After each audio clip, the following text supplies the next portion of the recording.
તો મધ્યપ્રદેશના ભોપાલમાં કોંગ્રેસનું સ્ટેજ ધરાશાય થયું છે। સ્ટેજ ધરાશાય થતા 10 થી પણ વધુ લોકો ઈજાગ્રસ્ત થયા છે।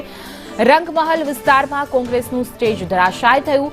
કિસાન કોંગ્રેસનો આ વિધાનસભા ઘેરાવનો કાર્યક્રમ હતો, જે કાર્યક્રમ દરમિયાન સ્ટેજ અચાનક ધરાશાય થયું, જેમાં 10 જેટલા કાર્યકર્તાઓ હાલ ઈજાગ્રસ્ત થયા છે, તે રીતે પ્રાથમિક માહિતી છે।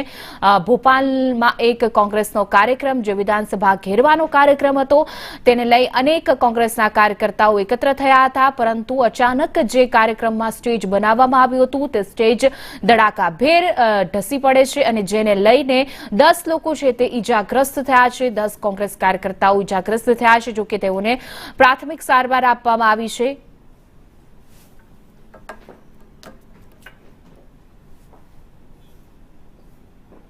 હોળી પર્વ પર દ્વારકા જતા પદયાત્રીઓ માટે દેવભૂમિ દ્વારકા પોલીસ દ્વારા નિઃશુલ્ક સેવા કેમ્પ શરૂ કરવા માટે આયોજન કરાયું છે, જેમાં 50,000 જેટલા પદયાત્રીઓએ લાભ લીધો છે।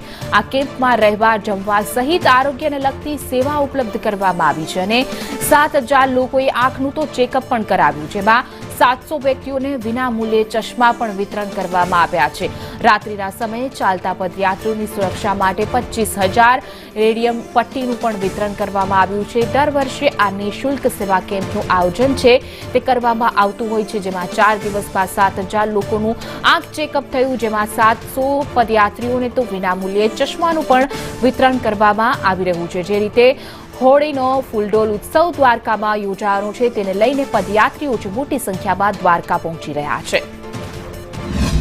દર વર્ષે જ્યારે હોલી હોય છે ત્યારે ભગવાન દ્વારકાધીશની દર્શન કરવા માટે લાખો લોકો ગુજરાતમાં દૂર દૂર વિસ્તારોથી ચાલીને આવે છે દ્વારકાધીશની દર્શન કરવા માટે, ભગવાન દ્વારકાધીશને દર્શન કરવા માટે।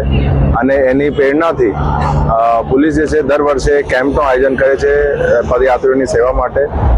એ વર્ષે પણ એક કેમ્પનું આયોજન કરવામાં આવેલ છે, જેમાં જેટલા પણ પદયાત્રીઓ છે એને અલગ અલગ જે છે સેવાઓ આપવામાં આવે છે।